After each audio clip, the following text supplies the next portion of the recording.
алгач келгенде, андагы наристе классташтарым дали эсимде.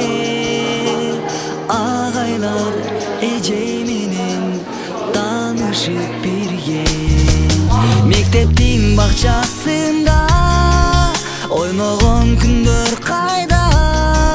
Мезгил өттү эми кайрылбастыр ал күндөр кайра. Мезгил өттү эми кайрылбастыр ал күндөр кайра.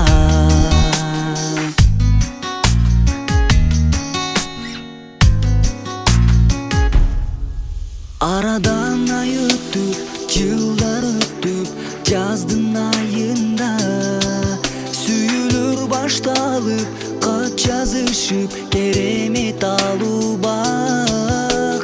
Балалык сүйүү калыптыр алыс жактарда. Мектептин бакчасында ойногон күндөр кайда. Мезгил өттү эми кайрылбастыр ал күндөр кайра. Мезгил өттү эми кайрылбастыр ал күндөр кайра.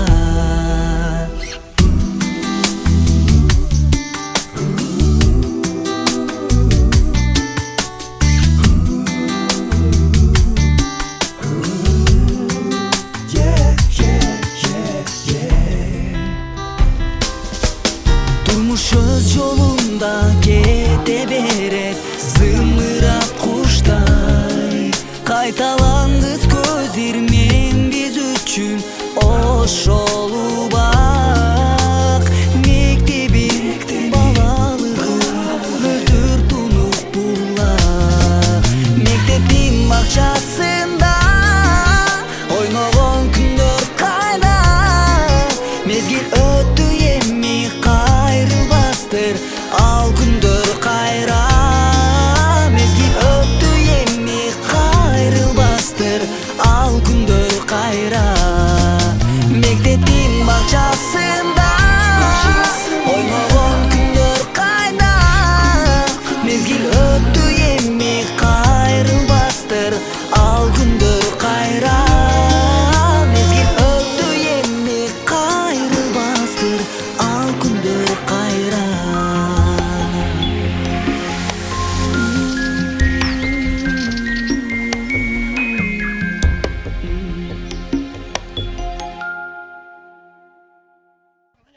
Саламатсыздарбы урматтуу ага эжекелер, окуучулар, өкмөт аппаратынан келген өкүлдөр.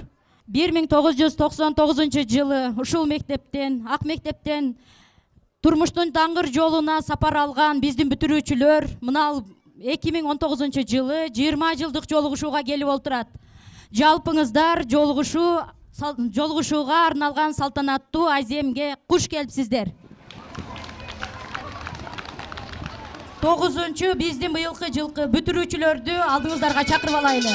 Кезек 9-чу А класста. Класс жетекчиси Кудайбердиева Шарипа эжеке жана Тудыбекова Элиз эжеке.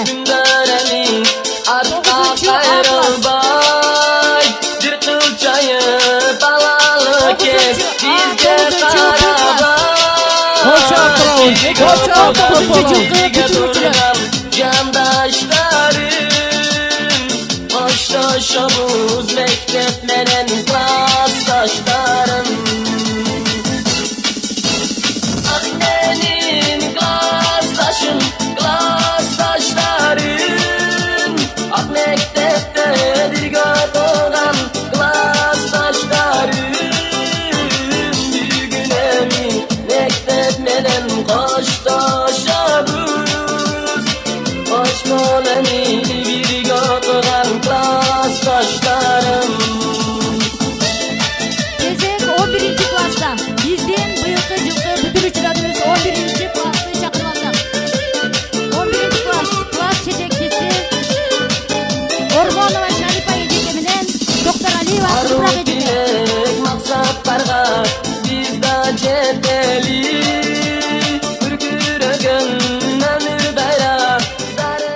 Кезек биз көптөн күткөн 20 жылдык жолугушууга келген биздин ага эжелерибизди чакырып алсак.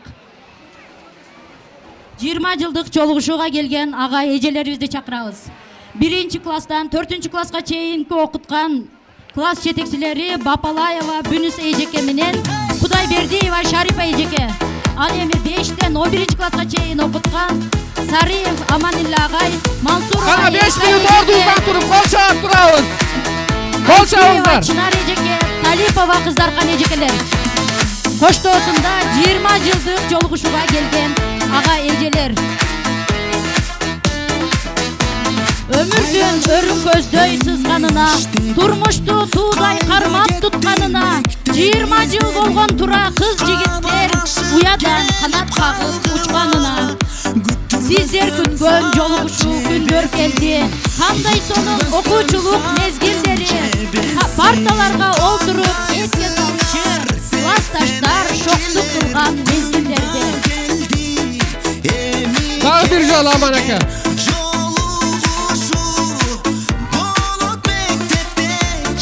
Кол чаап коштоп турабыз.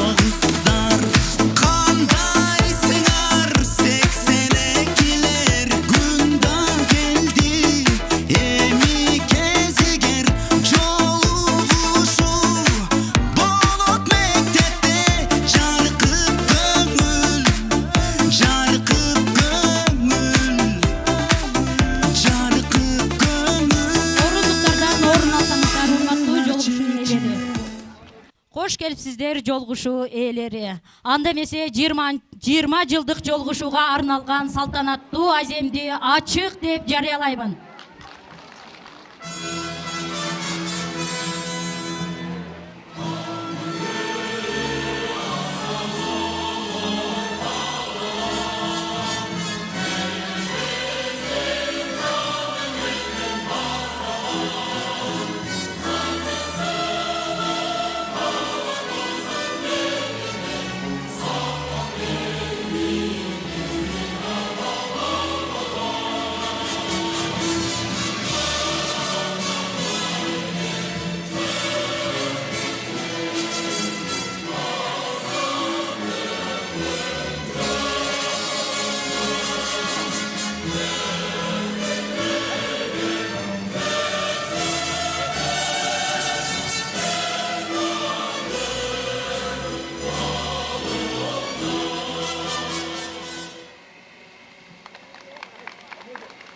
Алгачкы каалоо сөздү мектеп директору Айтиев Марып агайга берейли.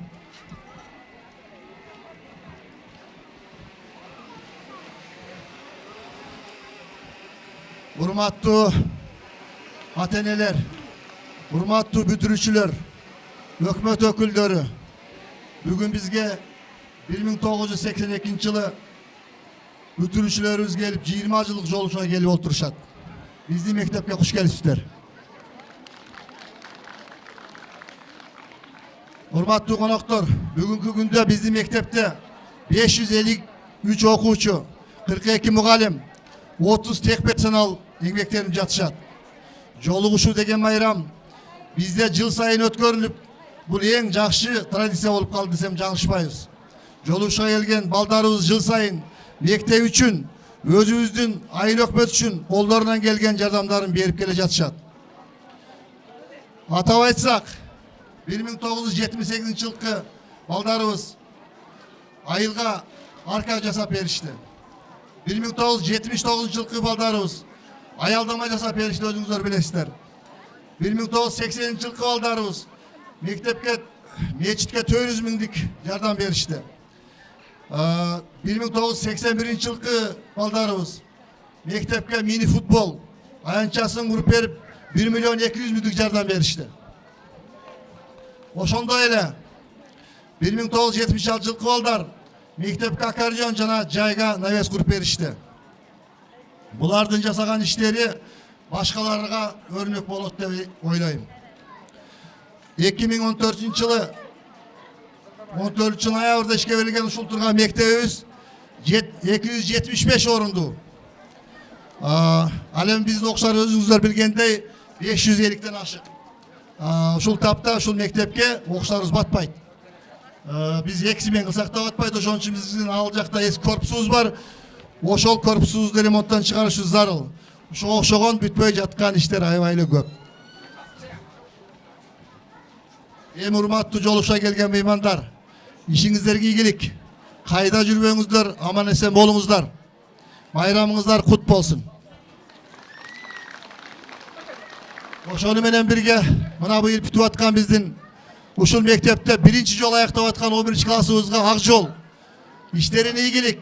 Ушул жашоодо өздөрүнүн ордун таап, биздин айылдын жакшы уул кыздарынан жакшы кесип алган кыздардан болуша тилектешпиз. Сиздерге ак жол. Дагы бир жолу майрамыңыздар менен. Рахмат агай, каалоо тилеңизге. Анда эмесе кийинки кезекти айыл өкмөт башчыбыз Капарова Жамиле эжекеге берсек.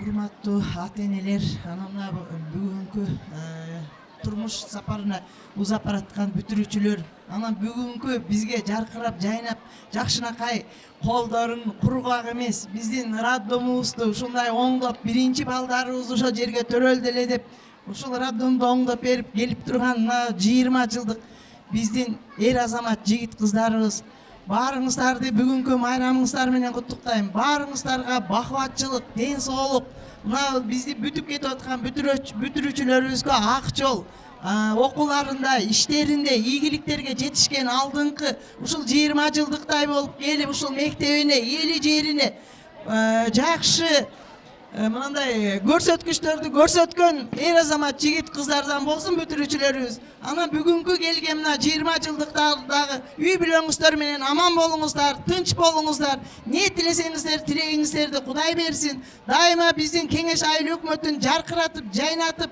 өстүрүп, өнүктүргөн эр азамат, аксакалдардан болуңуздар сиздер дагы. Эжекелер баарыңыздар, эне аталар, ушундай эр азаматтарды өстүргөн баарыңыздардын ден соолугуңуздар чың болсун, аман болуңуздар, тынч болуңуздар. Бүгүнкү майрамыңыздар дагы бир жолу кут болсун.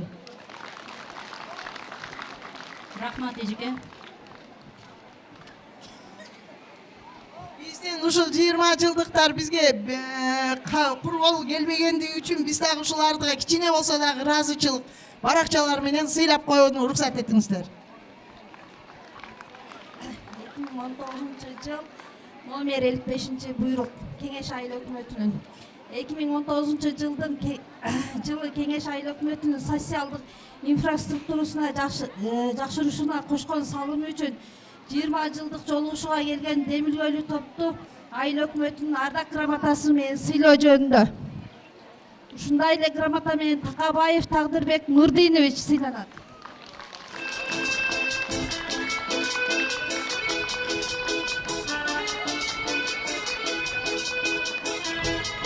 Ушундай эле грамота менен Нуруев Турдали Шакирович сыйланат.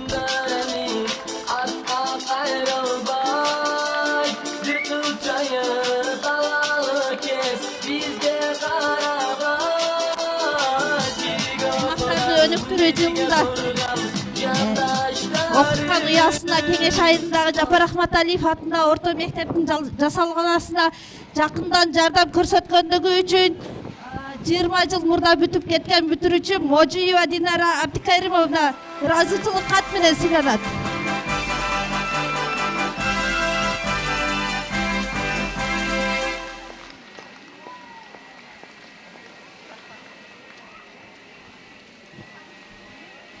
Урматтуу Кеңеш айылынын Жапар Ахматалиев атындагы орто мектебинин 99-жылы бүтүргөн бүтүрүүчүлөрү, 20 жылдык жолугушуу аземинин ээлери, сиздер Жапар Ахматалиев атындагы орто мектептин ак босоосун аттап, мектепте 10 жыл татыктуу билим алып, тарбия алып, мектептин салтанаттуу аземин акыркы коңгуроосун кагып, ар кимиңиздер ар түрдүү кесип алууга, ар тарапка багыт алып, мектепти 20 жыл мурун бүтүрүп, сиздер өзүңүздөргө максат кылган ар кесиптин ээси болуп, үй бүлө күтүп, ата эне болуп эр жеттиңиздер. Сиздер айылдын уул кыздары деп жакындан билебиз. Урматтуу жолугуш аземинин ээлери, сиздер айылдын атуулуу катары учкан уяңыздарга кур келбей, киндик каным тамган жер дегендей Кыргыз Республикасынын президентинин аймактарды өнүктүрүү жана өлкөнү санариптештирүү жылы деген жарлыгын колдоого алып, айылдын социалдык инфраструктурасын жакшырышына, саламат өсүп өнүгүшүнө жана медицина кызматкерлерге ыңгайлуу шарт түзүү менен элдин саламатчылыгын сактоого, Аткелдир фактын оңдоп түзөп тейлөөсүнө шарт түзүп бергениңиздерге терең ыраазычылык билдирип, Кеңеш айыл өкмөтүнүн ыраазычылык каты менен сыйланасыздар.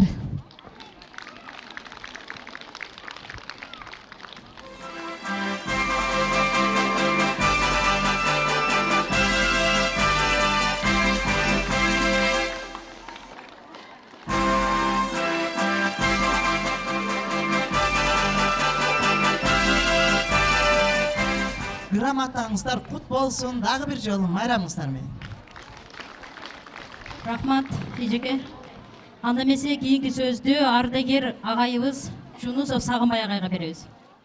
Урматтуу ата-энелер, жана 20 жылдык келген окуучулар, жана мына бүтүрүүчүлөр, силерге ак жол, өмүрүңөр узун болсун, ден соолугуңар чың болсун.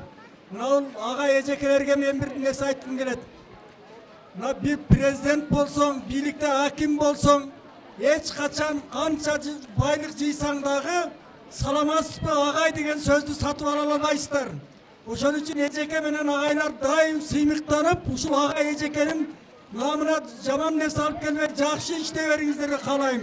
Мына ушул 20 жылдык келген кыздар, балдар да мына сиздерди апасынан жакшы көрүп, атасынан жакшы көрүп сиздерди сыйлап.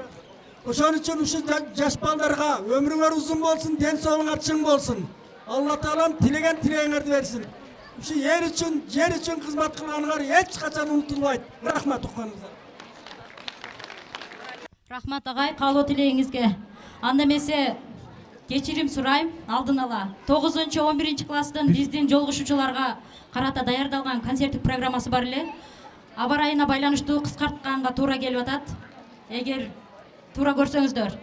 Андан кийинки кезекти жолугушуучулардын өзүнө берсек. Ассаламу алейкум, урматтуу Кеңеш айыл тургундары жана коноктору. Бардыгыңыздар майрамыңыздар менен. Биринчи биз класс жетекчилерибизге, анан биринчи мугалимдерибизге сөз берели, андан кийин биз баштайлы. Ошону уруксат этиңиздер. Атамгасын тааныткан, алифбени аягына чейин окуткан Бапалаева Бүнсечке де сөз.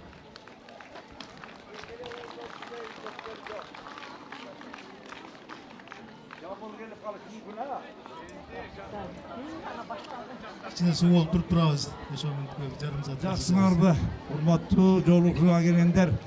Мынау аба ырайына карап, кичине тездетели айнанандар.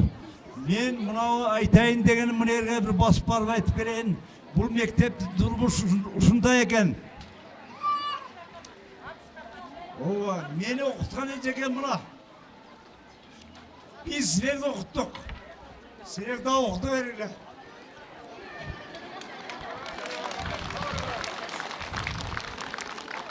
Так, эми айнандар. Ден соңар чың болсун, үй бүлөңөрдө бакталай болсун. Мен ооруп калдым, кантса да сүйлөп берейин эми. Тилегениңерди Аллам берсин. Дайым жөнөкөй болга. Жөнөкөйлүк жеңе берет, болду.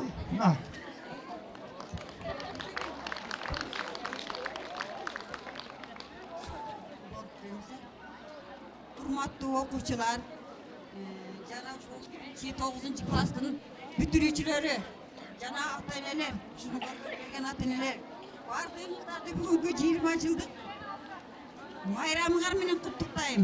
Акыркы колго дейин десем өтүп кетти. Эми ушул менин урматтуу балдарым, бул убагында 1989-90 жылдары булар мага бөбөк болчу. Дагы эле мага бөбөктөрүм мына 20 жыл ичинде убакыт экен. Азыр бөбөк эмесилер, böbeklerdi eshitip keldiler. Ömürüңөр uzun bolsun. Денсаулығыңар чың болсын. Денсаулығыңар чың болсын. İşiңер ийгиликтүү болсын. Эмиштерге арналган кичинекейден барып айтып коеюн. Көз алдыда турат кетпей бала чак, бантик байлап болгон чачка кош аппак. Бойтоңдошуп бирин-бири жетелеп, ак мектепке эң биринчи келген чак. Багым берсин балдардын деп эже агай, бар каалоосун сурап ыйык Кудайдан. Жөжө баккан эне болуп ардайым, көз ирмебей карап баарын ылгабай. Кече күнү бантик таккан кыз бала, көрсөм азыр эне ата экен, эмгегинен баар тапкан. Кармап жолдон учурашса эжей деп, кыйналамын неге экен деп мен таппай. Баарыңарга бата сунуп кубанам, бак берсин деп баарыңарга Кудайдан. Бизге кылган ыза сыйга рахмат, болгула эсен сыйлуу кымбат жубайдан. Бар болгула, бай болгула баарыңар, берип Кудай тилегиңер суранат. Рахмат эжеке, рахмат. Биздин эжекебиз биринчи маалебиз ушундай күчтүү эжеке. Өмүрүңүз узун болсун эжеке. Оорубаңыз, арыбаңыз. Эжеке агайлар баарыңыздарга рахмат. Оорубаңыздар, карабаңыздар. Элибиз эсен, заманыбыз тынч болсун. Андан кийинки биздин класс жетекчибиз Мансурова Эркалем эжекебизди. 5-класстан 11-ге чейин бүтүргөн эжекебиз. Урматтуу Кеңеш айылынын тургундары, жашоочулары, ата-апалар, сиздер кандай сүйүнүп турсаңар, биз дагы мугалимдер тимеле балдарыбыз армиядан, эненин баласы армиядан келгенде кандай кучак жайып, тосуп, кучактап, боруна кысат. Кудум ошентип биз 2 күн, 3 күндөн бери балдарыбызды кучактап, кучагыбызды жайып, көкүрөгүбүзгө кысып, бетинен сүйүп, сиздерден бешбеттер толкунданып отурабыз. Ошол толкунданымы 2 сапырга батырдым эле, анда мен балдарымды куттуктап ырым окуп коеюн.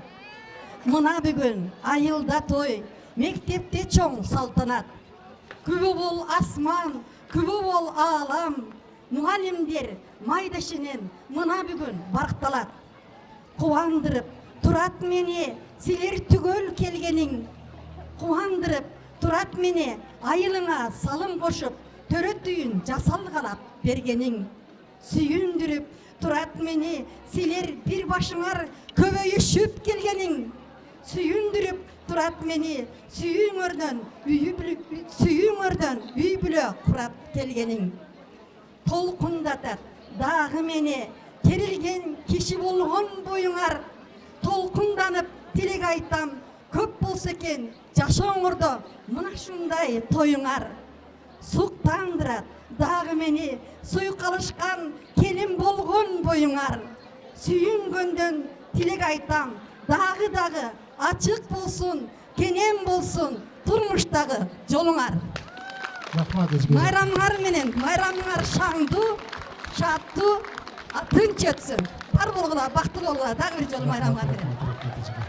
Сиздердин уруксатыңыздар менен жалпы 1999-жылкы бүтүрүүчүлөрдү тааныштырып өтсөк. 1999 жылы А класста жалпысынан 20 окуучу бүткөн, 8 бала 15 кыз. Баатыр эне аталып, 4 уул 3 кыздын апасы, түз белдим болуп келини, тиргилик кылат дөөлөттү. Арабызда Баатыр эне статусунун ээси Апиева Күмүшай Турсунбаевна. Барекеева Жайнагүл Маматазиновна, 3 баланын апасы, Кеңеш айылынын келини, шартка байланыштуу келбей калды.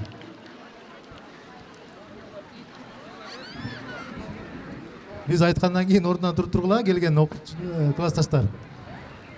Кеңеш айылынын тургуну 5 баланын атасы Жанбаев Нышан Бапалаевичке.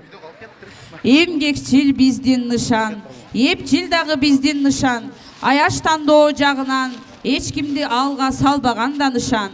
Бул албетте жакшы нышан. 5 баланын атасы Жанбаев Нышан. Ош шаарынын жашоочусу, Ош борбордук төрөтканынын медайымы, 3 баланын апасы, Өзгөндүн келини, Калмуратова Айкөкүл Мейтеновна. Кесибиң сенин ардактуу, киндигене Айкөкүл, ишиң болсо издеп бар, Ош борбордук төрөтканада иштейт биздин Айкөкүл. Бул жака чыгылат окшойбуз.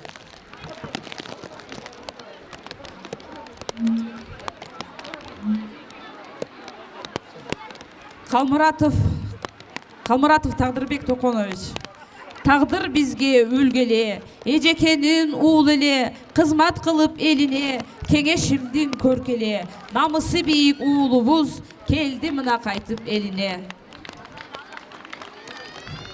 Кеңеш айылының тұрғыны 3 баланың атасы Қаратаев Зайырбек Маматырсыновичке. Зайырбек жігіт тартынчақ, тіргілік жасап жашынан, елменен бірге жайлы олып, іштім майын шығарған. Келіп қалды айлына, алып жиынап шағырынан. Қалдаров Мирлан Есенбаевич, 4 баланың атасы, Бишкек шаарынын тұрғыны. Мықтыбызда Мирланбек, мырзабызда Мирланбек, бизнесті те жашынан баштап, да сыққан ішкер да Мирланбек. Бишкек шаарынын жашоочусу 3 баланын апасы, кыргыз тил мугалими, Кеңеш айылынын келини, Курбанова Айсулуу Ахметовнага. Айдай мүнөз Айсулуу, эрктүүбүз да күчтүүбүз, каңгыр жолдо чалыкпай, ишинен көргөн үзүрүн, ийгилик жолдо бар дайым, дем берет бизге булайым. Муратов Ерлан Есенбекович, 3 баланың атасы. Дин жайылтып қалқына, ыйманы бекем Ерландың, елінен алып батасын, разы болсын Аллахым. Алыстан келді айылшылап, жайылтып жақшы сөз кебін. Каракочкор айылынын жашоочусу, 6 баланын апасы, Матисакова Лилия Кубанычбековнага. Шайыр кыз эле жашынан, жүргөн жерин шат кылган, созулуп келип калыптыр Лилия шок кыз айылынан. Апа болгон алтоону айылында эне дан калган. 6 баланың апасы. Кеңеш айылынын жашоочусу 2 баланың атасы Мырзабеков Нурали Шайбековичке. Күчтүү жигит өнөрлүү да өжөрлүү, намысы бийик барынан, ынтымакты туу туткан, ишинен көрүп ийгилик, алдына бүлүк салбаган. Бишкек шаарынын жашоочусу 5 баланын апасы, Өзгөндүн келини Можиева Динара Абдикаримовнага. Уктук биз өзүң алыс борбордо болсоң дагы, көңүлүң айыл чордонунда болду деп, өзүң өзү башкаруу алга сүрөп спонсор болгон, жаңы ушул мектепке сүрөөнчү болду деп, ошентип биздин лидер, биздин Динар жашынан ар ишти алга сүрөгөн. Азыр дагы ошол сапат эскербейт, дагы деле биздин лидер, биздин Динар. Назаралиева Самара Талипбековна. Самара биздин созулган, эне болгон абыдан, сагынычын таркатсын, сырдашкан болуп абыдан. Бир кыздын апасы. Мырзаке айылынын жашоочусу 5 баланын апасы, Оразалиева Гүлзина Мыйманбаевнага. Гүлзина болгон мээримдүү эне, созулуп, мыктылардын катарында келди басып айылына, бактылуу балалыгын эстеп мына. Кеңеш айылынын тургуну 4 баланын атасы, учурда Новосибирск шаарында жеке ишкер Сулайманов Азамат Аттокуровичке. Азамат деп аталыстан угулган, ала тоодой бийиктикти багынткан, бала кезде шоктугунда байкалчу, ташты жарган, ойлору суу агылган. Аты өзгөргөн, токтолгон азыр уулуңар, атына заты жарашкан, Азамат келген алыстан. Кеңеш айылынын тургуну 2 баланын атасы, Осмонов Кайратбек Лөманович шартка байланыштуу келе албай калды. Кеңеш айылынын тургуну ортолуктун келини 4 баланын апасы Сариева Гүлназ Аманилаевна. Жарышка түшкөн эл менен салмактуу басып, орундуу сүйлөп, 4 болгон энеси. Борбор шаарынын Бишкектин жашоочусу, Ысык көлдүн келини, 1 кыздын апасы Сарыкова Наргиза Сүйүнбаевна. Интеллигент кызыбыз Сарыкова Наргиза иштеп келет кыргыз тилин өркүндөтүп, чездебиз жөнөттү аны төркүндөтүп. Бактылуу бол Наргизабыз, ишиңден сен баар таба бер. Эл ичинде сен иштеп жүрсөң, биз жүрөлү, ичибизден сыймык этип. Кеңеш айылынын тургуну 3 баланын апасы Турдуева Элназ Ташитовна. Элназ назик сулуубуз, күчтүүбүз да эрктүүбүз, энат алып уул кызга, бактылуу өмүр сүрүңүз. Турдуева Элназ Таштитовна. Ош шаарынын жашоочусу 4 баланын апасы, педагог, Кеңеш айылынын келини Темиржанова Сайрагүл Бакаповнага. Сөйлөтүң сенин башкача, сүйкүмдүүбүз Сайрагүл, турна моюн кымча бел, үлгүбүз делең Сайрагүл. Сандықтай қыз Самара, сандық екенсің дағы эле, 3 баланы төрөсөң да, сының кетпептір дағы эле. Ылайтала Айлынын келини, 3 баланын апасы, Борбор шаарынын тургуну Чымынова Самара Эсемаматовна. Локот айылынын жашоочусу 3 баланын апасы Ишматова Бактыхан Султаналиевна шартына байланыштуу келбей калды. Кеңеш Айлынын тургуну 5 баланын апасы, жакшы мал жатка кетпейт дейт элибизде. Жакшы кыз кошунадан ашпайт дейби. Биз баарыбыздан, бизден сулуу Нурзида Эрмекбаева Нурзида Шералиевна. Рахмат. Жыйынтыктады да биздин өзү. Эжекелерге, эжеке агайларга. Алипени окуткан Бапалаева Бүнсечкеге. Подаркаларды даярдайсыңарбы? Биз бул жактан айтып турайлы силер подаркаларды даярдагыла. Билим менен тарбиянын тумарын, жүрчелеңиз жүрөкөйлүп кубанып, түшүнбөсөк сансыз миң айтчусуз, эм ойлосок күнөө көрбүз чынанып. Бала менен бала болуп жарышып, балдай таттуу мээрим төгүп апалык, бактылуунун бактылуусу болчусуз, балдарыңыз билим билсе мактанып. Кадыр сыйтап эл ичинде эмгектен, казып тунук билим деген берметтен, кыз уулдардын жүрөгүнө септиңиз, эмгегиңе тең албайбыз теңдеш тең. Узун өмүр, чын ден соолук тилейбиз, бар болуңуз айдай күндөй эжекем. Бапалаева Бүнсечкеге. Эжеке бул жакка келип аласыздар.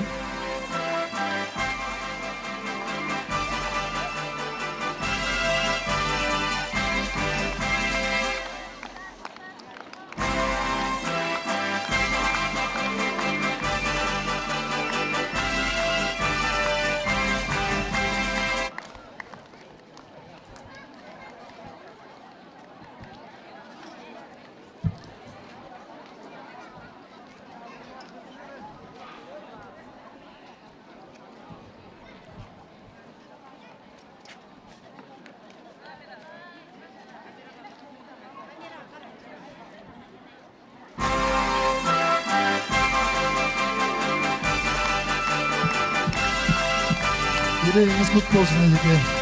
Özünüz yüzgö çıkınız. Altınınız dağıl. Sizden olsa karvasın altınınız. Az da olsa mutlu olup razı olunuzlar Ejekelerimiz.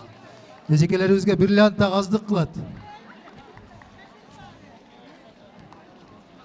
Rahmat. Ejeke. Карект алып, билим казып китептен, кызык сабак арналып чын жүрөктөн, күйүп бышып тагдырына уул кыздын, эжекебиз кээде кетчү, күйүп жанып чын жүрөктөн. Кээде тилдеп, кээде сүйүп жалынып, күндүн татаал түйшүгүнө малынып, кайраты күч эжекебиз кандай жумуш болсо да, катарынан озуп чыкчы таанылып. Куттуу болсун жолугушуу бул майрам, күн айдан да кымбатсыңар эжегай, теңдеши жок бактылуусуз эжеке, жүрөк төчпөйт билимиңиз арнаган. Узун өмүр, чын ден соолук тилейбиз, тээ көктөгү ыйык деген Кудайдан. 5 класстан 11 класска чейин класс жетекчибиз Мансурова Эркай Мижикеге.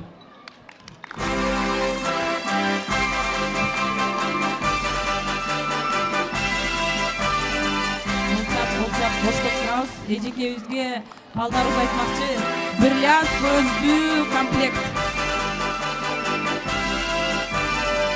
Белеңиz кут болсун Эжеке. Оорубаңыз, каарыбаңыз. Белеңиз кут болсун.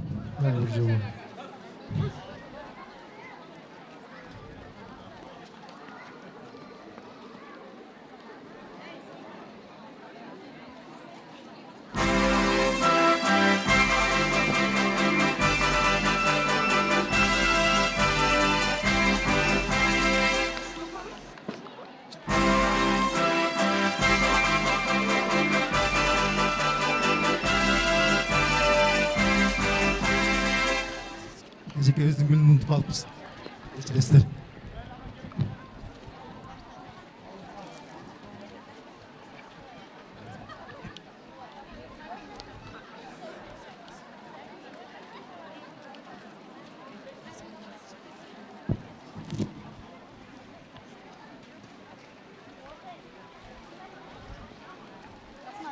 құт болсын, сіздің елеңіз құт болсын Эжеке. Бізде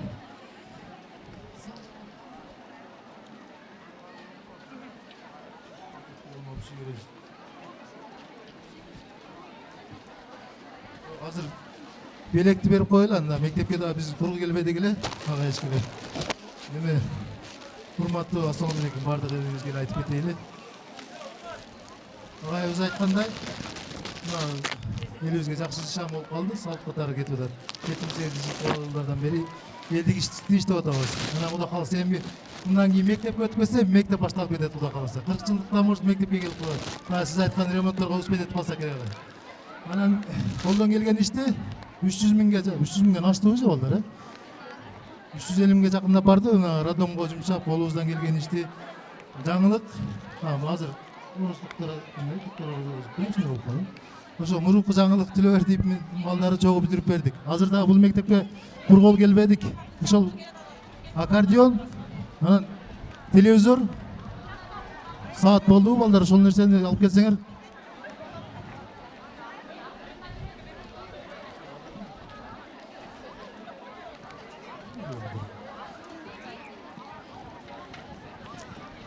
Кыргыз тили мугалими Исаков Урматбек, Бекмурзаев Ташмамат агайга.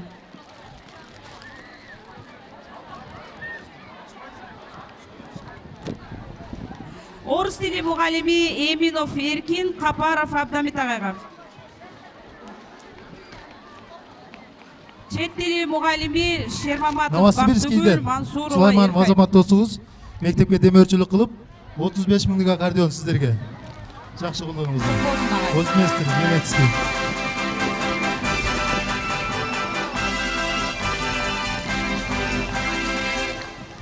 Бұл белектер жалпы А класс, Б класстың атынан ағай, общий 82-дің атынан. Азыр телевизор атынан қалады. Олар телевизор. Алгебра мугалими Досова Райла, Каратаев Токтомуш агай.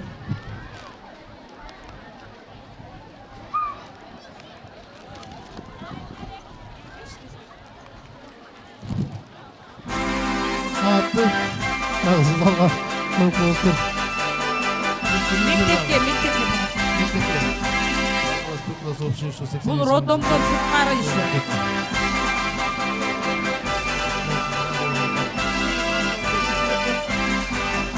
Тарых мугалими Турдуев Таштут агайга, Турдуева Дамир эжекеге.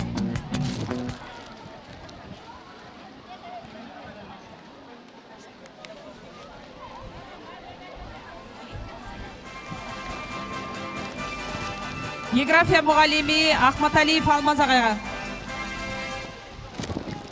Физика мугалими Өмүралиева Саламат, Суксурова Айым эжеке. Информатика мугалими Насуров Арапбай агайга.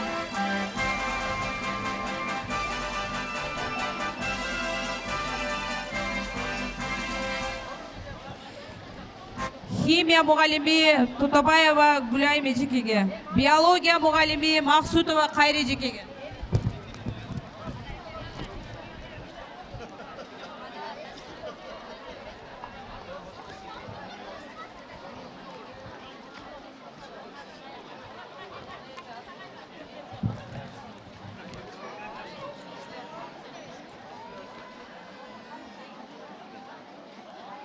Саламатсыздарбы урматтуу агай эжекелер, бүгүнкү келген коноктор, жолугушууга келген биздин жакшынакай кыздарыбыз, балдарыбыз. Биринчиден бизди 1-класстан 11-класска чейин окуткан эжекелерибизди сөзгө чакырып алсак. 1-класстан окуткан эжекелер Кудайбердиева Шарип эжекени, Талипова Дакан эжекени, Айтиева Чынар эжекени, Сариев Аманилла агайды чакырып алсак сөзгө.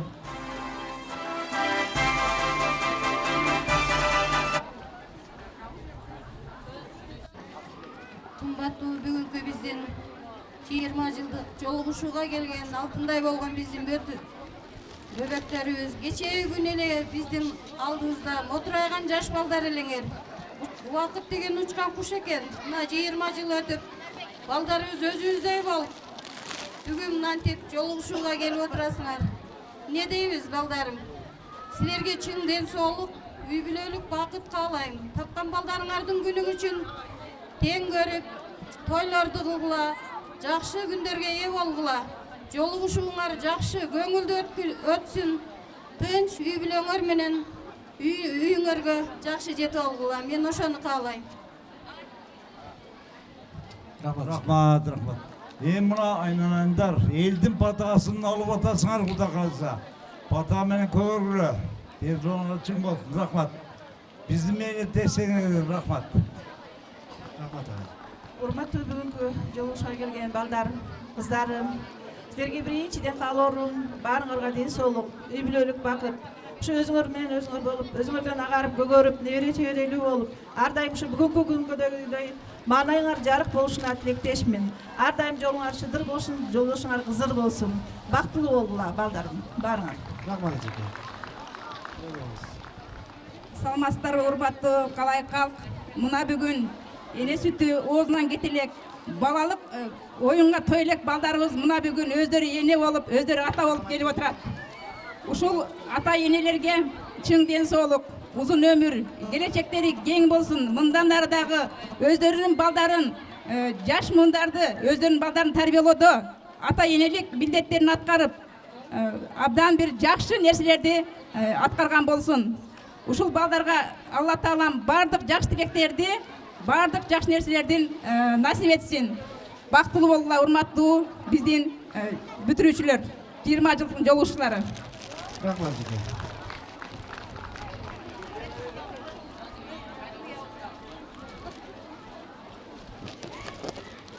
Авансыңбы алтын уян бешигим, куш келдиң деп ачып койгон эшигин, сагынып куса болуп келдик бүгүн, калса эгер татсак билим бешигин. Алтын уян бектерим, ага эжем, ардыктуусуз ийилип таазим этем. 10 жыл бою окутуп адам бол деп, талыкпастан билим берип эмгектенген. Окутуучу кесиптердин мыктысы, тушоо кескен илимдердин туңгучу, билим алган музыканты, ырчысы, президенти, депутаты, учкучу. Көк мейкинге булуттардай калкыган, үч кыйырсыз океанда чалкыган, билимдерди түгөнбөгөн кеч тура, асмандары жылдыздардай жаркыган. Силерсиңер кесиптердин күзгүсү, силерсиңер адамзаттын үлгүсү, мээнетиңер эсеп жеткис санасак, жылдыздардай жымыңдаган түнкүсү. Силерсиңер билимдердин ачкычы, силерсиңер бийиктердин баскычы, алмаштыргыс мээнетиңер алтынга, силерсиңер элибиздин тагдыры. Жашообузда ийгиликке жеткирген, жакшы жаман ак караны билдирген, бизге кошкон салымыңар сан жеткис, биз сиздерге ыраазыбыз чын дилден. Бир уядан учуп кеттик чилдей тарап, бири Ошко, бири Бишкек, Россияга, байкабаппыз убакыттын өткөнүн да, улам алга сүзүп жылып баратат. Ак бантик тагып алып чачыбызга, ак калпак кийип алып башыбызга, костюм шым форма фартук ак көйнөкчөн, асынып сумкабызды артыбызга, мотурайган бала элек кечили, бир тил укпаган баш ийбеген эчкимге, жетилдик биз чоңойдук бүлөө күтүп, кадыр баркка жетилип эл ичинде. Биз жолукчу күндөр келди бат эле, сырдашалы сагынычты таратып, кайраттандып баягыдай мектебим, эжагайлар күнөөлөргө жаш эле. Так секирген бала элек о кечейли, өзүм апа, досторум да ата эне, куштай учкан убакытка карачы, жетип келди 20 жылдык бат эле.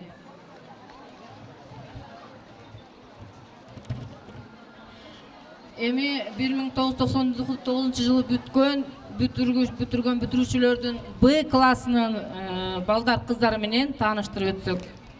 Акматов Мирланбек Абдыкарович, кем сүйлөгөнүн билчелек, таза жумшак мүнөздүү, тарбиялап 3 бала, шаарда ишкелик болуп жүрүүчү. Акматов Мирланбек Абдыкарович. Акматов Алмакан Салиевичке. Ош мунун ябыгын аяктаган, сооданын амалында так аткарган, 2 бала туруп эне болуп, урматтын ийгилиги улам арткан. Аракеев Нургазы Жолдошбаевич. Кызык түшө эле спортко, суроо берип кайталап, диплому болсо да, 2 бала багам деп ишкер болуп чайпалат. Асылбекова Гүлжан Бекболотовна. Тоо жылса да жылбайм деп, кеңешимди кыйбайм деп, 2 бала турултуп, жүрөткө ишкерликти сыйлайм деп.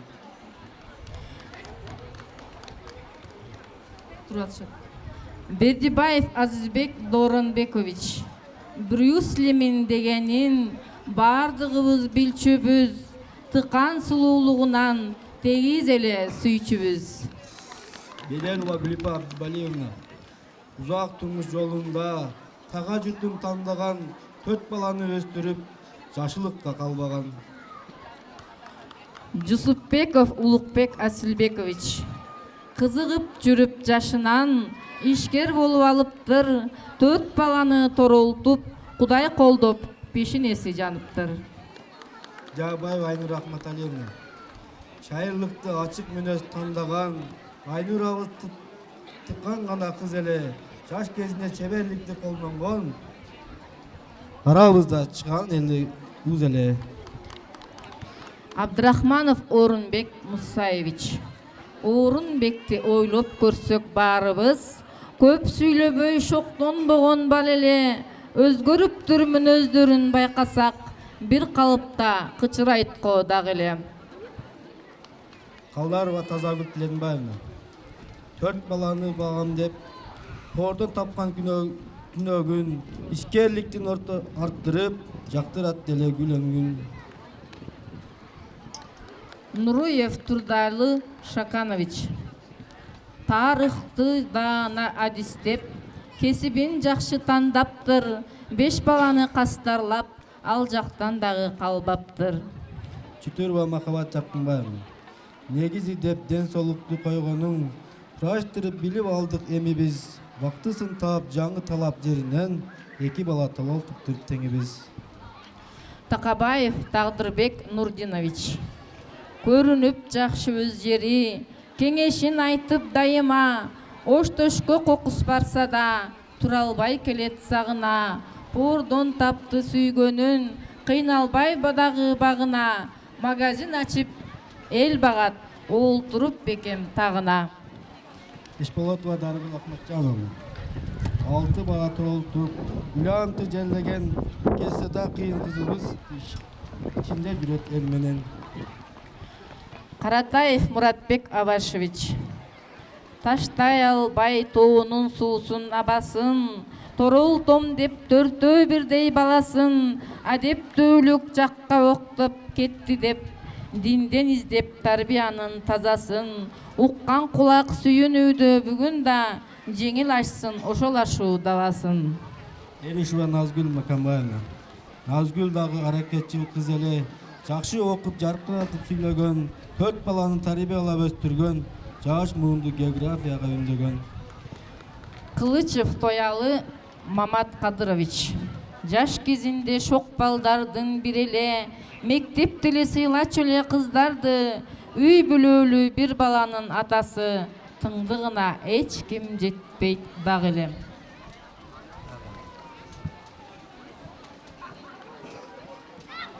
Урматтуу айжекелер,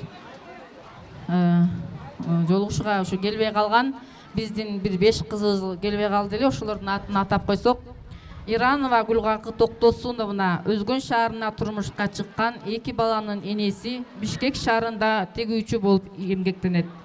Парпиева Дамира Кыязовна Ысык Көл областына турмушка чыккан 3 баланын энеси, Россия Федерациясында ишкер. Пирназарова Турна Нурмаматовна Сай айылына турмушка чыккан 1 баланын энеси, Россия Федерациясында эмгектенет. Сайткамилова Уулкан Исаковна Россия Федерациясында ишкер. Талипова Жазгүл Абдыкалыковна Куршап айылына турмушка чыккан, Россия Федерациясында ишкер болуп эмгектенет. Эми биздин ушу окуткан ага эжекелерге арналган кичине өзүбүздүн арзыбаган белектерибиз бар эле. Ошону тапшырып коюуга уруксаат этиңиздер. Ак мектептин босогосун аттаганда, атамгасын алгач ирет атамгасын жаттаганда, талыкпаган эмгегиңиз тоого тең, сабырыңыз саралтындай эжекем. Кыялы токтоо мүнөзгө белибеген, акылман орбасырык кебелибеген. Шарипа эже сизге ыраазыбыз, уулум деп, кызым деп эркелеткен. Тазим кылып алдыңызга келгенибиз, чоң рахмат Шарипа эжейибиз. Чогулуп баалап келдик эмгегиңиз, чын жүрөктөн алып коюң белегибиз. Кудайбердиева Шарипа эжеке 1-класстан 3-класска чейин окуткан. Кабыл алып коюңуз белегибизди.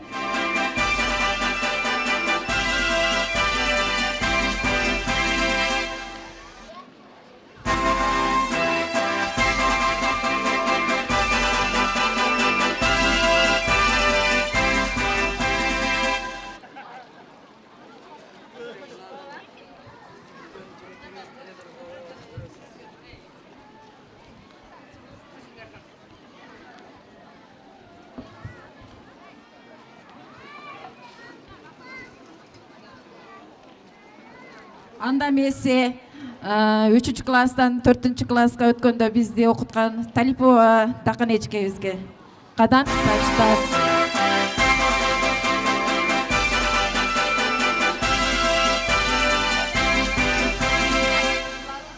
Кадам таштап 2-ден 3-гө.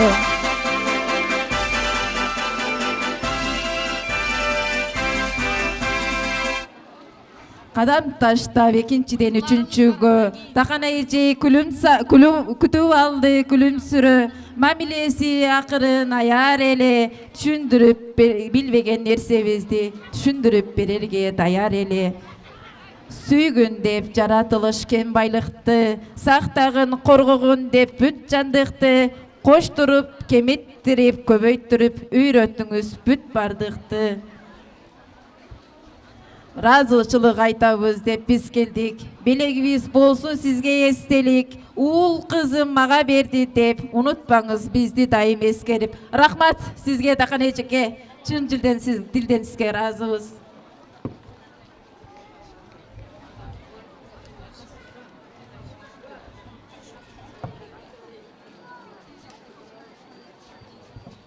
Анда эмесе бизди 8-класста алдып, 8-класста Тамара эжекебиз жок, Тамара эжекебиз бул жерде келбептир. Ошого байланыштуу белегибизди берип бергенге аракет кылабыз.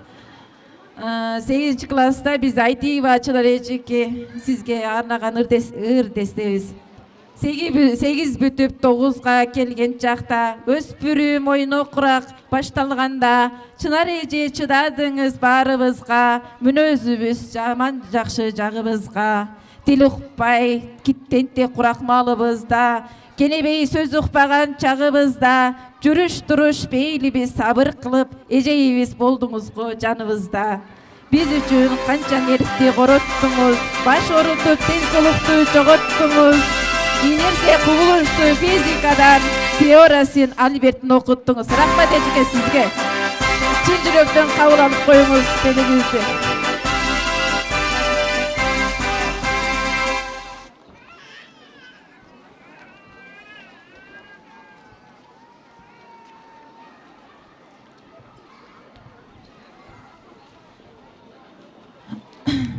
Анда эмесе бизди 11-класста алтын уядан учуруп турмуштун эң чоң даңгыр жолуна биз узаткан Сарыева Аман агайга арнаган ырсаптарыбыз бар, кабыл алып коюңуз. Үйрөтүптүз орусчадан жакшы эле, көп тийди го пайдасы бөтөн жерде, орус тил эң керектүү тил экенин сездик го Россияда жүргөн кезде. Жол көрсөтүп алдыга келечекке, талыкпай бердиңиз го билим бизге. Ыраазыбыз миң ирет агай сизге, ишиңиз боло берсин ийгиликте. Рахмат Аман агайга, анда эмесе белегибизди узатып койсок. Сарыева Аман агай 11-классты бизди бүтүргөн Сарыева Аман агайга.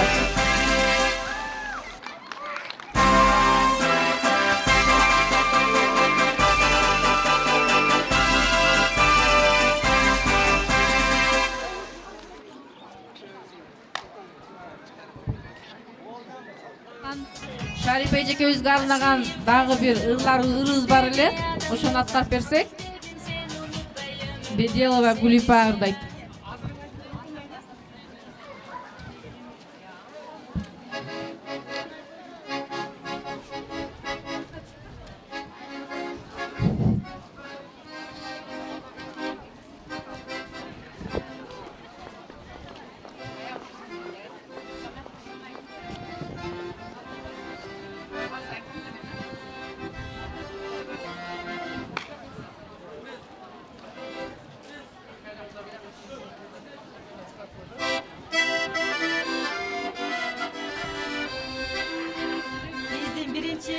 Muhallimimiz Şarpeçke sizge arnalат.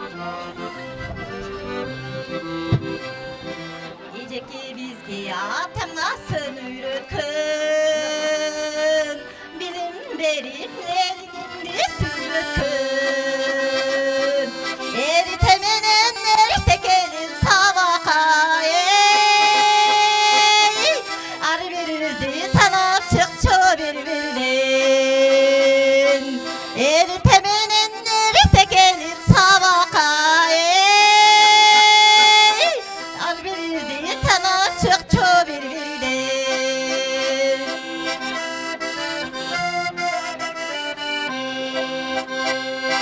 Жақшы окуттуп билим берип талык пай, бул жашоонун даңгыр жолуна салып, ыразыбыз о Шарипа эжекеме. Мына келдик балдары кыздары жыйналып, ыразыбыз о Шарипа эжекеме. Мына келди балдары кыздары жыйналып.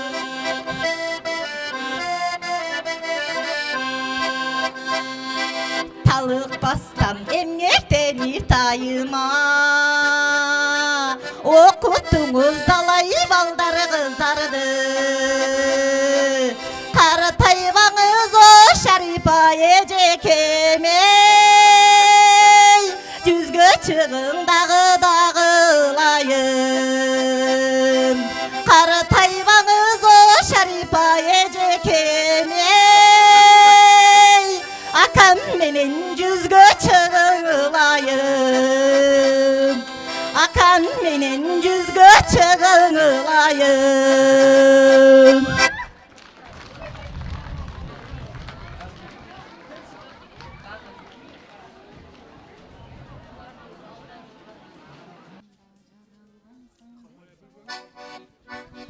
Экинчи ырыбыз бизди 7 класстан жетектеген Айтиева Чынар эжекеге арналат. Эришева Назгүл ырдайт.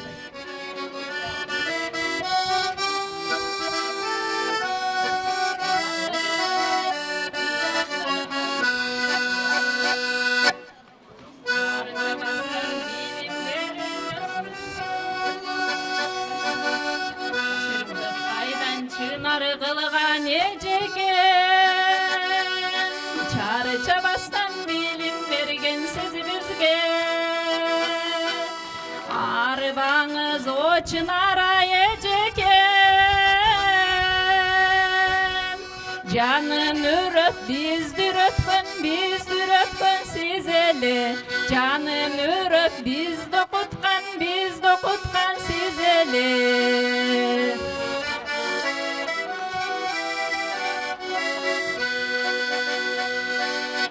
Айбарақты жылдар өттү арадан,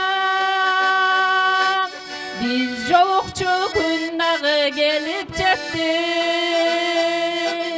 Баягыдай жапжашсыз кой эжекем,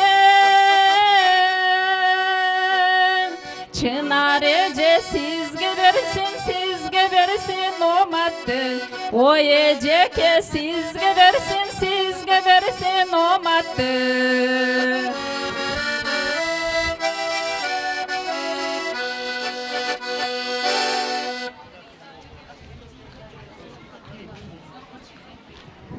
Şunu bizdin çakan uyuşturgan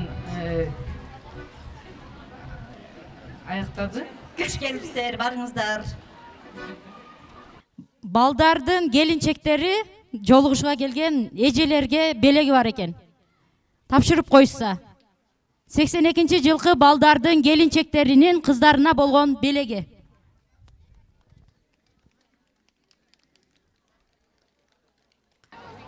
Анда эмесе кийинки кезекте мына биздин бүтүрүүчү, быйылкы жылкы бүтүрүүчүлөрдүн кичине концерттик программасына берсек. Жана аба ырайына байланыштуу кыскарттым эле. Болбойт, суранып жатышат. Азыр кезек 9-А класста.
Ой азаматтар, кезек 9-Б класста.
азаматтар.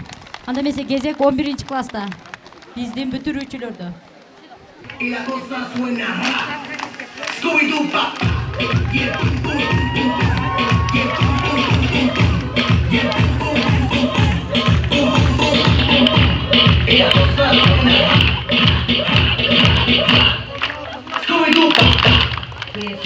Soul sisters, let me hear your flow, sisters. Hey, sister, go, sister, soul, sister, flow, sister.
Азаматтар, чоң рахмат.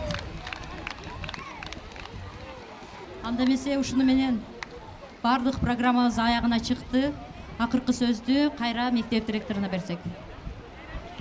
Урматтуу коноктор, урматтуу ата-энелер жана окуучулар, жолугушка келген меймандар, мына бүгүн дагы бир жолу майрамыңыздарды туттайбыз. Майрамыңыздар майрам кулансын. Кийинки жолугушууда 30 жылдыкка, 40 жылдыкка келиңиздер. Анда мектеп дагы башка өзгөрөт деп ойлойм. Ушунчалык келип, элди, жалпы мугалимдерди сыйлап келгениңиз үчүн рахмат. Дагы бир жолу рахмат айтабыз. Урматтуу коноктор, куш келипсиздер. Бардыгыңызга ыраазыбыз. Ушу погодага карабай, ушул жерге туруп бергениңиздерге, жамгырга карабай туруп бердиңиздер. Бардык келген конокторго ыраазыбыз.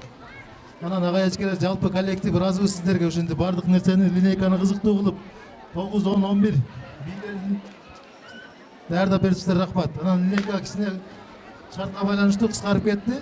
Азыр 12-де неме 12-ге кылдык эле. Уже кечигип атабыз да, линейканы ошо шартка байланыштуу кыскартып койдук. О роддомдун ачылышы, андан кийин 2-ге аш көчүнө. Андан кийин о топ, волейбол, футбол немелери болот. Ушуну менен ушул линейканы жабык деп жарыялайбызбы ушинтип? Рахмат бардыгыңыздарга, куш келипсиздер. Бардыгыңыздар, уктуңуздар, азыр ФАПтын ачылышы болот, ошол жака барсаңыздар. Анан кийин аш көчү болот экен, топ болот экен.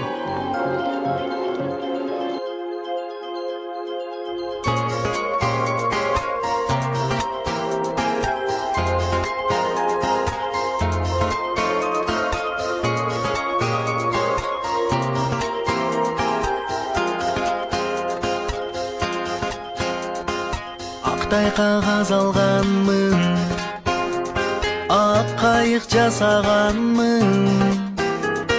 Окуучулук өмүрүм деп жазганмын. Аккан сууга салганмын, көпкө чуркап барганмын. Узаганча кол булгалап турганмын. Алып кеткен окуучулук кайыгы, эми издеп таппай калдым дайыны.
Айланайындар, көбүнчө бул жерге ушулар көп келет да, төрөт үйүнө папка балдарын көтөрүп, сиздер келесиздер. Ошон үчүн бул жерде намаз убагы болуп калганынан аталарыбыз келе албай калышты. Убакыт тардыгынан баштай берели, анда эмесе ушул Кеңеш айыл өкмөтүнүн элге кызмат көрсөткөн төрөт үйүнүн жаңы заманбап ремонттон өткөрүп беришкен биздин быйылкы 20 жылдыкка келген 82 жылкы балдарыбыздын эмгегин көрүп турасыздар. Ушуга арналган чаккан ачуу аземин, кайрадан ачуу аземин баштасак, анда эмесе ачык деп жарыялоого уруксат этиңиздер. Ачууга арналган биринчи куттуктоо сөздү айыл өкмөтүбүздүн азыркы убактылуу айыл өкмөт төрайымы Капарова Жамила Маматалиевнага берсек. Ачуу сөзүн. Урматтуу бүгүнкү 20 жылдыктан келген меймандарыбыздан баштайлы. Анан ушуларды өстүргөн ата-энелер баарыңыздарга дагы бир жолу ишиңиздерге ийгилик. Мынандай заманбап биздин төрөт үйүбүздү оңдоп берген үчүн ушуларга чоң ийгиликтер болсун, рахматтар болсун. Ушулардын биринчи баягы аздектеп биринчи аялдар ушул жерден төрөгөн экен, тагдыр өзү баш болбойт деле биздин эң тум балдарыбыз ушул жерден төрөлдү деп. Ошол төрөлгөн жерин ушундай кылып оңдогон биздин улан кыздарыбызга рахмат. Канча салымдарын кошуп атат. Мындай 20 жылдыктар азыр бизде баягы аймактарды өнүктүрүү жылы деп атат. Аймактарыбызды өзүбүздүн улан кыздарыбыз өстүрүп, мына өндүрүп, бояк буягыбыздын баарын тазалап, биздин кеңешти кеңеш кылып атышат азыр 20 жылдыктар. Баарыңыздарга рахмат. Ушундай ден соолукта болуңуздар, бала чакаңыздар менен аман болуңуздар. Бизге заманбап ушундай иш кылып бергениңиздер үчүн чоң рахмат. Сиздерди төрөп өстүргөн ата-энеңиздерге, ушул баягы 1-класстан атамгадан баштап тааныткан эжеке агайларга рахмат. Ошо сиздерди ушул дозага жеткирген биринчи ата-энеңиздер, анан экинчи ушул уяңыздар болгон ушул мектеп жамааттарына рахмат. Баарыңыздар тынч болуңуздар, аман болуңуздар. Дагы бир жолу ден соолук, ийгилик каалайм. Кийинки сөздү атайын райондон келген ошо куттуктоо сөзүн үй бүлөлүк медициналык борборунун зам директору атыңыз ким дейбиз? Айнагүл Жумаевнага берсек. Куттуктоо сөзү. саламатсыздарбы? Бүгүнкү ачылуу аземинин катышуучулары мына 20 жылдык жолугушууга келип аткан улан кыздар, аларды чоңой өстүргөн мына жерде ата-энелер, ошондой эле Кеңеш айылынын айыл өкмөтүнө караштуу тургундарыбыз, мына айыл башчыбыз Жамиле эже, ушу баарыңыздар бүгүн мына Кеңеш айыл өкмөтүндө аябай чоң кубанычтуу окуя болуп турат. Ушул жерде мына ФАП Аткелтирде мына төрөт боюнча акушердик кызмат үчүн андай кылып жаңы имаратка ремонтуна салым кошуп отурасыздар. Ушул эмне дейбиз? Баягы эл үчүн кызмат кылат бул. Ушул бала аялдары ушул жерден кош бойлуу аялдар көзөмөлгө турушат. Ушул жерден анан кийин төрөт бөлүмү азыркы жаңы саламаттык сактоо министрлигинин жаңы неме буйругу боюнча эми райондордо төрөлүп калды. Бул илгери бул жерде төрөт бөлүмү болуп, ушул жерден аялдар төрөчү эле да. Азыр эми жаңы мыйзамга ылайык Ылдый жакта бизде райондун борборунда төрөп атат, Ошто областтык төрөт бөлүмүндө төрөп атышат. Эми ушул жерде бирок көзөмөлдө турушат. Ушул айылдын тургундарычы боюнда болгондон баштап мына аялдар ушул жерде көзөмөлдө жүрүшүп, ушул эл үчүн кызмат кылган Ак Жолтой медициналык мекеме болсун, мына жерде Карамат эже көп жылдан бери ушул жерде киндик эне болуп, ушул жерде төрөлгөн балдарды мына өзүңөрдүн деле мына 20 жылдыктар киндик энеңиздер болуп, ушул жерге жардам беребиз деп атасыңар. Ушул эл үчүн кызмат кылсаңар, ишу элдин бата дуасы тийсин, баарыңыздар аман болуңуздар. Баягы өзүңүздөр ушул жерден уядан учкансыздар, кайерде болбоңуздар, аман болуңуздар. Ушул рахмат баарыңыздарга. Эмне дейбиз? Ойлогон ой максатыңыздарга ишке ашсын, ден соолукта болуңуздар, үй бүлөңүздөр менен аман болуңуздар. Ушу Карамат эже сизге дагы мындан ары да талыкпастан эмгектене бериңиз. Эл үчүн баягы кызмат кыла бериңиз да. Ушу сиз тейлеген элдер медициналык жактан ден соолугу таза, жакшы, келечеги кең балдар төрөлө берсин, ден соолугуңуз болсун, ишиңизде илгери болсун. Дайым ушу элдин оозунда болуп жүрө берсин. Мен эми ушул баарыңыздарга ушул үй бүлөлүк медицина борборунун директорунун атынан, ошондой эле администрациянын атынан, өзүмдүн атынан баарыңыздарга ыраазычылык билдирем. Дайыма ушул рахмат эл үчүн кызмат. Ыраазычылык катыбыз бар. Ыраазычылык кат дейт. Урматтуу Садыков Эсен, сизге жана сиздин жамаатыңызга чын ден соолук, узун өмүр, ишиңиздерге ийгилик, үй бүлөңүзгө бакубатчылык каалап, дайыма эл үчүн кызмат кылып жүрө беришиңиздерге биз каалап, Каракулжа үй бүлөлүк медицина борборунун эмгек жамаатынын атынан ыраазычылык кат билдиребиз. Дайыма иштериңиз илгери жүрсүн. Урматтуу Сулайманов Азамат, сизге жана сиздин жамаатыңызга чын ден соолук, ошондой эле узун өмүр, ишиңиздерге ийгилик,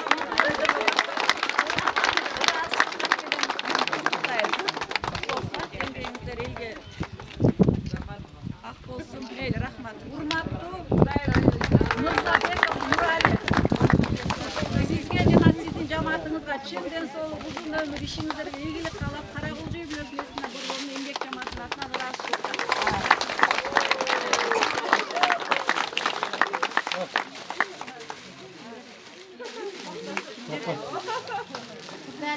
Турдали кел. Нуруев Турдали. Кел. Сиз жерде тренингтериң окпойуп чуркап күнүгө келип кызмат айнанайын. Кам болбогула. Неме? Тагдыр. Тагдыр Такабаев. Анан айтың. Кел. Нишанбекеде жүрөбүз. Нишанбекеде бар. Айтың. Райымжанов. Чырмашев. Айтбек. Райымжанов. Нишанбек кел. Жамбаев Нишанбек. Нишанбек Бакалаев.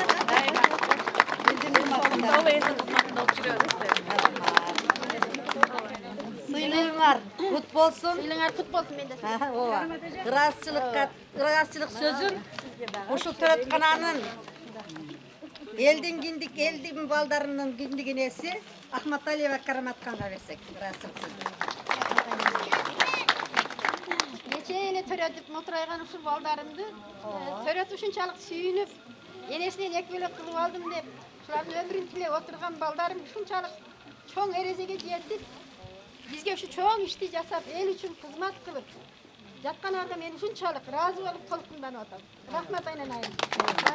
Бала эркек бала төрөлгөндө кашта болсо сүйүнөт экен дегенди мен эң билип отурам.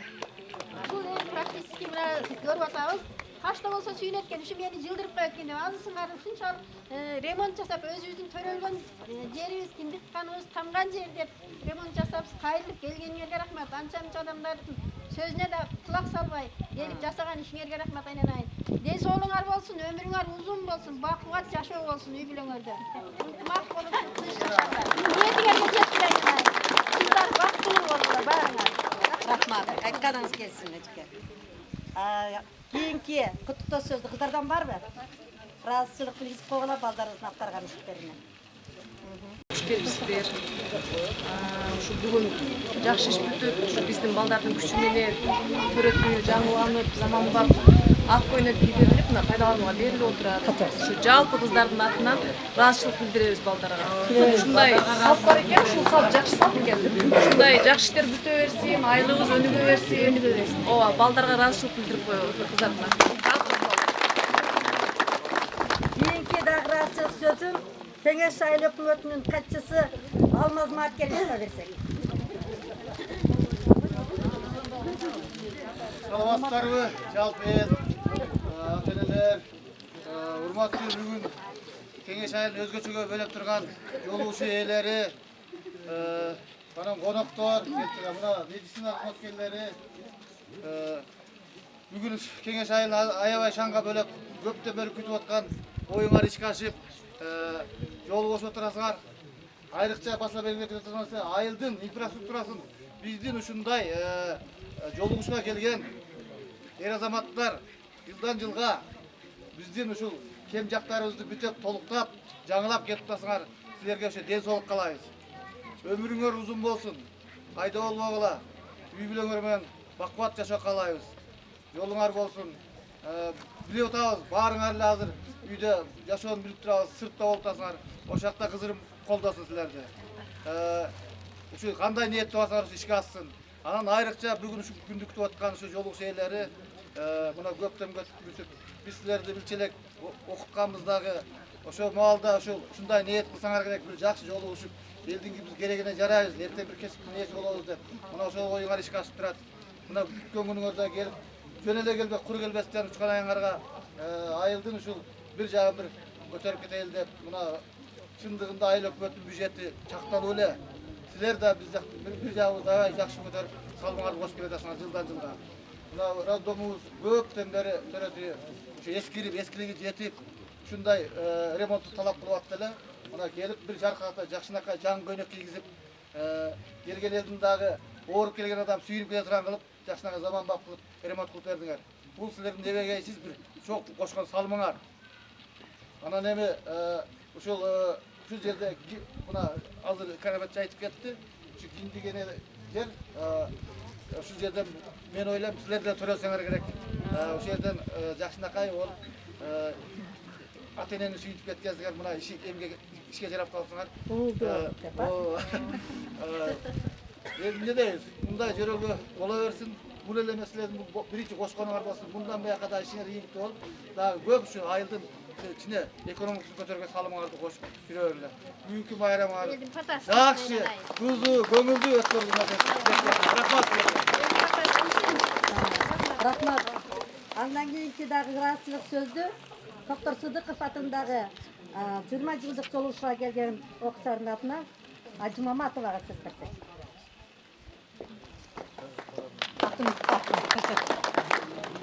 Чехра. Сен төрөткөнбү?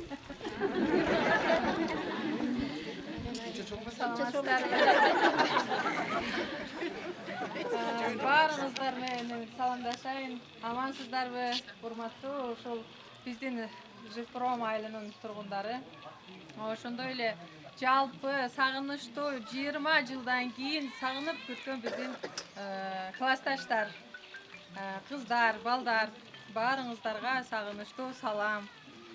Анан эми ушул биздин ушул жигиттерибиз жакшы самалык жасап, ушул нерсени жасаган экен. бар болгула биздин жигиттерибиз башында эле 1-класска баргандан баштап жакшы жигиттер болгон. Ушул жигиттерибиз ушул боюнча биздин даңазабызды таш жардырып, кыргыздын сыймыктары болуп жүрөриңиздер. Сиздерге чоң ыраазычылык, рахматыбызды айтабыз жалпы эле кыздардын атынан. Бар болуңуздар, жат партиялер сиздерге чоң рахмат, ушундай кыздарды, балдарды тарбиялап чоңойткон.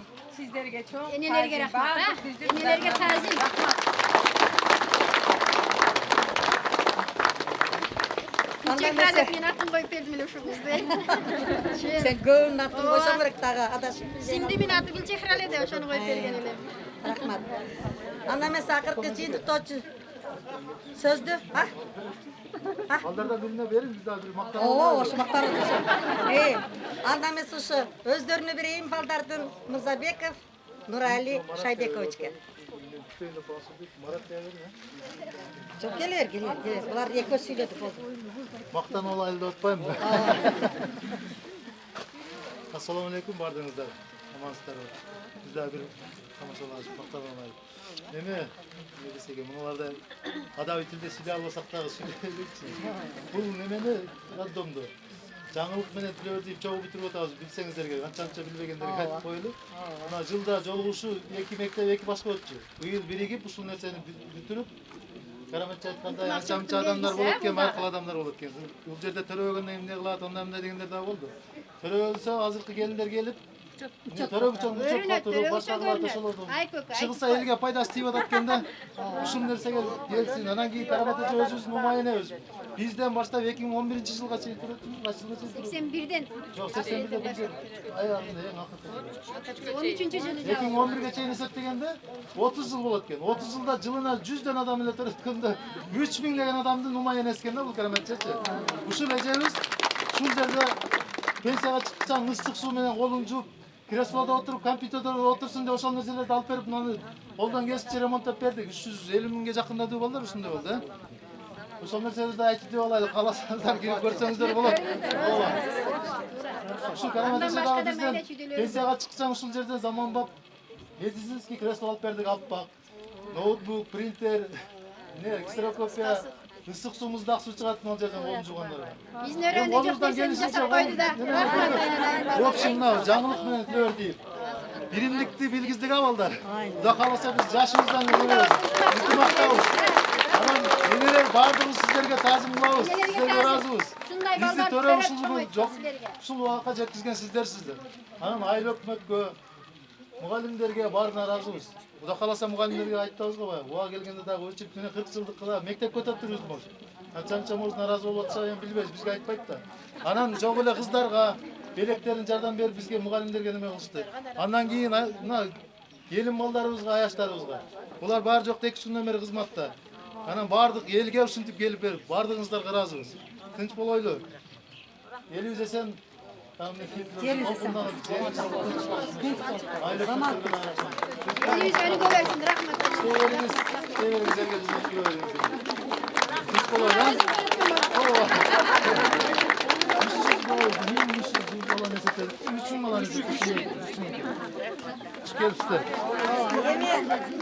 Апалар да отурат бул жерде. Апалардан да ыраазычылык сөзгө кезек берейли. Келиңиздер, ким сүйлөйт? Динареже, сүйлөйм дедиңизби? Келиңиз.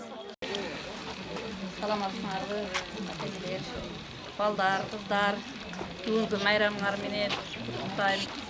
Мыналы мен ушуну ремонттоп атат десе, ушу көрбөй туруп аябай сүйүндүм да. Сүйүнүп ушу балдарга мен аябай ыраазы болдум. Ушу балдар ушул жерде байкан бери карамат айтып атат дегенемдер. Ушу жерде төрөлдү балдарчы.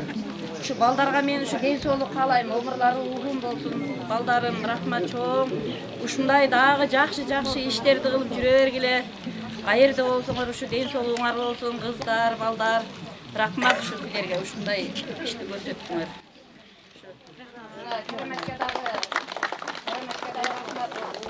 Карамат күнү келеби караматыбыз карайт.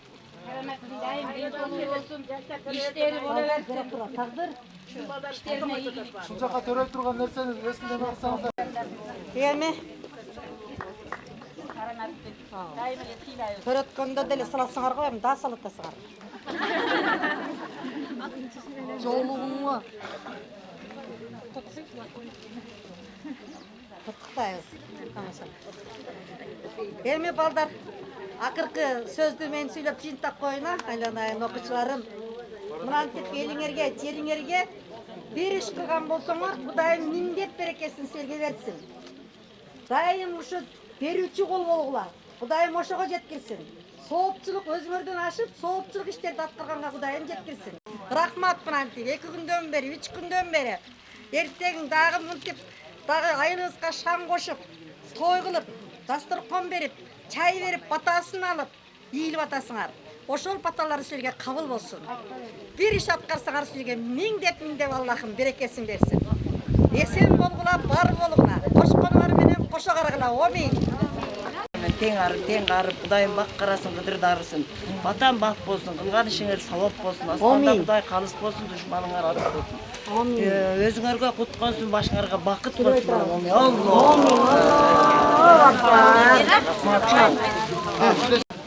Уюштурган балдарды садагалаңдар. Бардыңарга берген ел соолук, өмүрүңөр узун болсун. Алгандарыңар менен тең арып, кең каргыла. Кечене териңер менен тапкандарыңар сооптуу иштерге жумшалсын. Өмүрүңөр узун болуп, үйүңөргө кут болсун. Өнүп өсүп максатыңарга жеткиле. Ушу элдин адам болуп жүрө бергиле, элге кызмат кылгыла. Ушу сооптуу иштерге жумшалсын. Тапканыңар өзүңөрдөн ашып ташып, ушу уруп кылгандарды эл журтту ыраазы кылган балдардан боло бергиле. Балдарыңар дагы ушу акыл эстүү, акыл салик, имандуу балдар болуп, өзүңөр дагы акыл салик үй бүлө болгула. Өмүрүңөр узун болуп, ушу элдин паталарын силерге Алла Таала кабыл кылган болсун. Жолуңар ачык, жолдошуңар кызыр болуп, жакшы ойноп, күлүп, максатыңарга жетип, эсен аман жакшы таркагыла айналайындар. Анда лента кесүү менен өтөлү, ошол жерге барып лента кесиңиздер, келиңиздер. Кирип көрүңүздөр.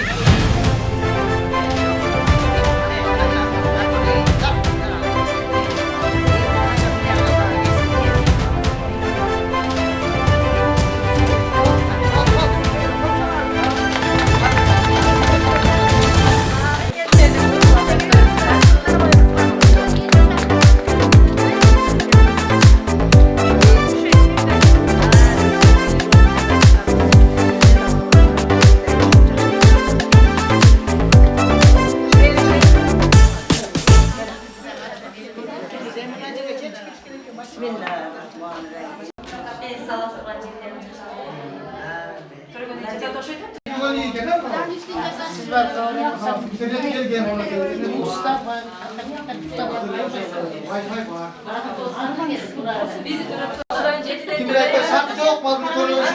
Burada şarkı yok, ne yapacağız? Benim kızım uçak ben koydu dedi. Aylar kalan sandım yok kaldı. Ağrı aylar.